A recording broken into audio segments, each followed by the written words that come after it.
Selamat pagi saudari-saudara yang diberkati Tuhan. Sebelum kita melanjutkan hari-hari kita di bulan yang baru ini, marilah kita merenungkan firman, kita berdoa.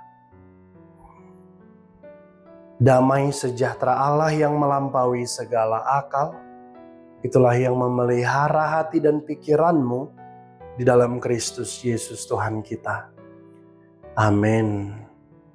Ibu bapak, saudara-saudara yang terkasih, firman Tuhan bagi kita pada hari ini, Rabu 1 Oktober 2025, diambil dari kitab Kolose pasal 2 ayat 14. Dengan menghapuskan surat hutang yang oleh ketentuan-ketentuan hukum mendakwa dan mengancam kita, dan itu ditiadakannya dengan memakukannya pada kayu salib. Demikian jauh pemberitaan firman Tuhan. Saudari-saudara yang terkasih dalam Kristus Yesus, gimana perasaan kita kalau cicilan kita lunas tuntas? Tentu kita lega, nggak ada beban lagi. Hati kita senang, gembira, bahagia. Atau sederhananya ketika kita anak-anak, kita dibully sama beberapa anak lain, lalu kemudian ada seorang guru BP yang datang dan menyela kita, menyelamatkan kita, dan menghukum anak-anak jahat itu. Bagaimana perasaan kita? Tentu kita bersyukur, gembira karena kita dilindungi, dibela. Hati kita tentram karena kita selamat dari situasi yang penuh rasa takut. Dan rasa khawatir itu kemudian seketika sirna.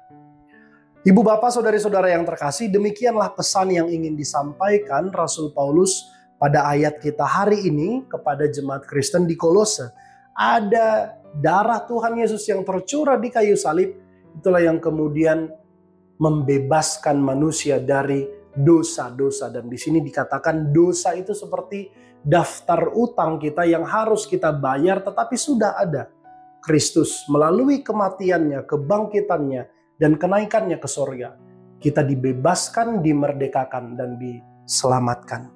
Ibu bapak, saudara-saudara terkasih, ada berbagai ajaran-ajaran, entah itu filsafat atau doktrin, yang pada zamannya Paulus memberitakan di jemaat Kolose, ini kemudian menggoyahkan iman orang-orang Kristen di Kolose saat itu. Dan Paulus sadar bahwa ini adalah tantangan iman yang sungguh-sungguh buat umat Kristen. Karena itu, Paulus kemudian berpesan seperti yang tadi. Kristus yang telah mati itu bagaikan figur yang membebaskan, memerdekakan kita dari daftar utang dosa-dosa kita. Kita tahu di Roma 6 ayat 23, upah dosa ialah maut.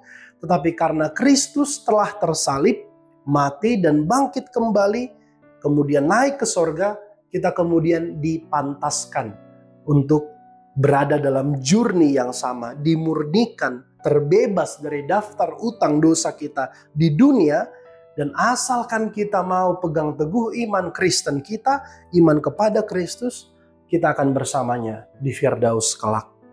Pesan inilah yang disampaikan Rasul Paulus untuk meneguhkan banyak orang agar tahan banting dalam banyak-banyak pencobaan.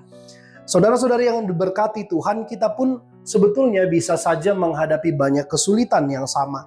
Banyak sekali yang ditawarkan dunia saat ini untuk dinikmati agar kita kemudian berpaling dari Kristus. Nikmat dunia seperti harta, kehormatan, jabatan, pangkat, uang, hiburan, dan lain-lain sebagainya. Tetapi renungan hari ini mau mengajak kita bahwa ayolah, semakin kita menerima nikmat dunia itu, semakin kita bersyukur, semakin kita dekat sama Tuhan, menyadari bahwa itulah bagian dari pemeliharaan dan kebaikan Tuhan, bukan pencapaian kita. Oleh karena itu, semakin kita mau mendekat kepada Tuhan. Amin, kita berdoa. Ya Tuhan, kami mengucap syukur atas bekal firman hari ini. Kiranya Engkau yang mengajari kami untuk terus mendekat kepada Tuhan, untuk terus meyakini, mensyukuri bahwa kami sudah terbebas, terlepas dari dosa-dosa, Dan kami ingin pegang teguh iman kepada Kristus, agar Engkau kemudian menyelamatkan kami. Ya Tuhan, sebentar kami akan memasuki bulan yang baru, bulan Oktober. Tuhan kiranya sertai perjalanan hidup kami di sisa-sisa tahun 2025 ini. Terima kasih Tuhan atas penyertaan-Mu sampai saat ini. Di dalam Kristus Yesus kami telah berdoa dan mengucap syukur. Amin.